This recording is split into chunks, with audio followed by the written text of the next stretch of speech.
Hello everybody and welcome to the Lynn Life. Today we're going to talk about my creative space. In particular, this one, because it's got quite a story. So let's get going. My name is Jonathan and I'm a caregiver for my wife Lynn, who has a permanent brain injury. Things are different now, but we're doing the best that we can. Join us as we experience the Lynn Life.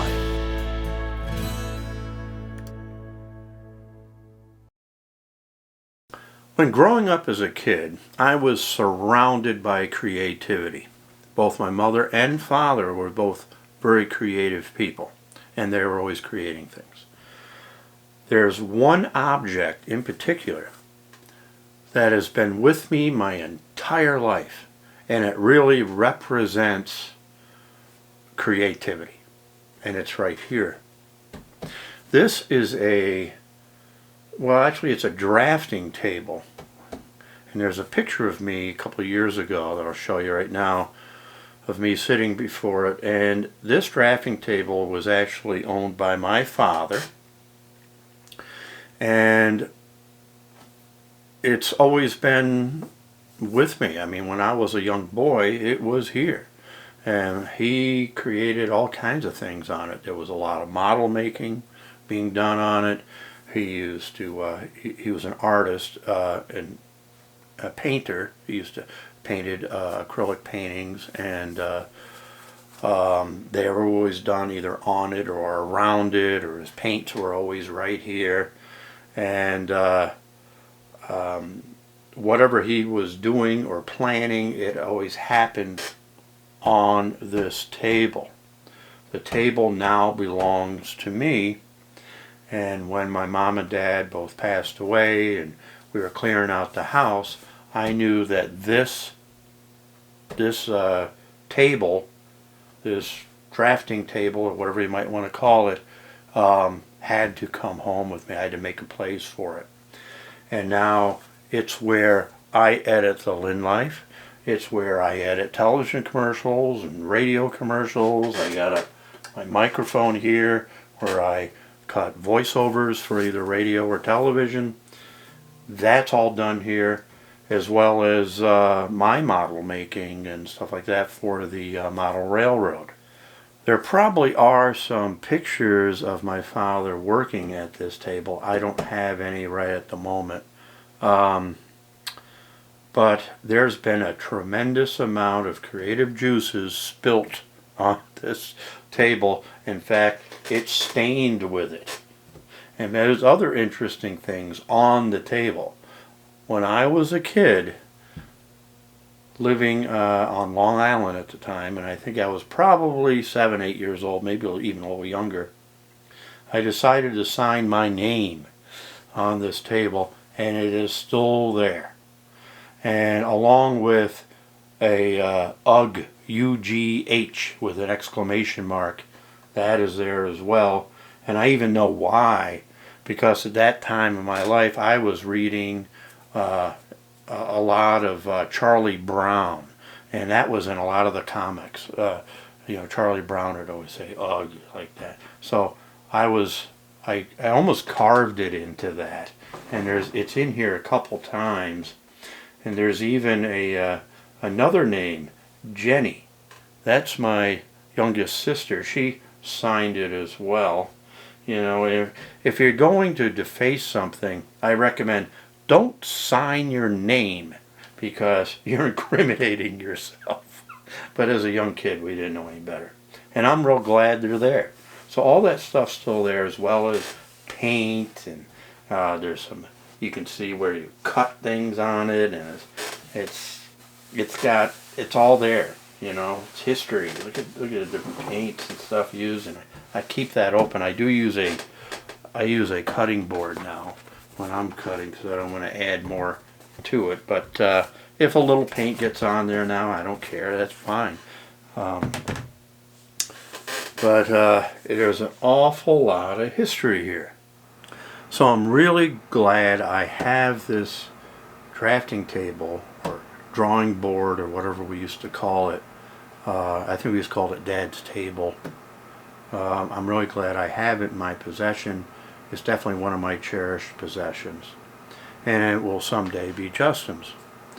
And what's interesting is creativity takes a lot of different forms. The type of things that my dad was doing on this table is some of it is the same as I'm using now, like the model making, but I'm editing videos on it now, which is another form of creativity, so it continues. And Justin definitely has the creative gene, although it's different than mine. So he's more in the technical end, but he definitely is very interested in model making and very interested in the model railroad, and he helps me with it all the time. So that's great. Now I want to take this time to show you something else I've been working on that is related to my father as well. There is a train station on the model railroad that I've been wanting to finish up. It was an unfinished model of his that he made from scratch. And I do have a couple pictures of it the way it originally was. It was never completed. The roof was never completed. The interior was never completed. The walls even were never really completed. The windows and stuff like that weren't done. Although the base that it sat on was mostly completed. So I decided that I would build a different station on top, but use much of his original parts from the old one. But the challenge is to make it match. So there was a kit around. It's actually a plastic kit that's available, and I decided it looks similar to one he had built. So I decided to purchase that years ago, and I started working on that this past year to make it match. And the toughest part was the color.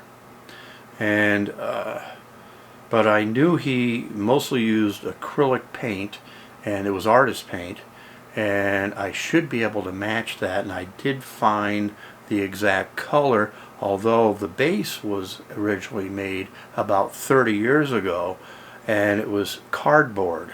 And when acrylic paint is painted on cardboard, it's a lot different than painting it on plastic, and it had aged for 30 years. So I did it, and I think I got it matched really well. I had to age it a little bit, but I think it looks like a nice match. And I've been working on the interior, and the interior is a lot of it is from his original model that he made. So I am reusing it in other ways. So it's still there, and I'm working on lighting it, and Justin's helping me with that. He helped me with a couple lights recently, and it's really going to be an impressive model when it's done. And that's important because it's a primary piece on the model railroad. It really draws your attention. It's one of the bigger structures on the model railroad, and you know, it's used by some important individuals. You never know. You know, someone important might have to go to the station. Did you catch the Batmobile?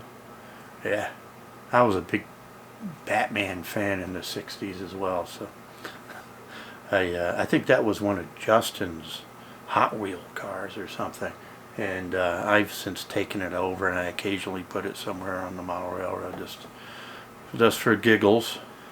But the station is quite a complex structure because there is a base unit, and then the actual station on top has to be able to lift off of it, and because there are train tracks underneath. Actually, the station services the New York Central passenger cars, as well as a subway, which actually comes up on ground level and services, uses one track, and then when the train leaves, it goes back underneath again. And it's important we're able to access those tracks, so the whole station has to be able to come up. but somehow I have to leave enough slack because there's going to be electrical wires to light the station. So I got to figure that one out. There's a lot to figure out, but it's a complex unit. But that's part of what, that's part of the fun. There's a reason why I like to show certain projects of mine before they're done. I like to show them, in the process of being done. So I'm kind of taking you on that journey. So as this station, gets more progress done on it, and I start to finish it, I will give you updates and I'll show you what's been done on it so far. I hope to show you soon what it looks like at night. The model railroad actually has a evening mode where I can switch my lights from daylight to evening. It's sort of a blue color, and then all the buildings are all lit up and it looks great. So I hope to be able to show you that sometime soon.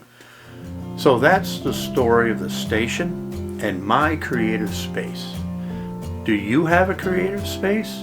Let me know. I'd like to hear about it. And we'll see you next time on The Lynn Life.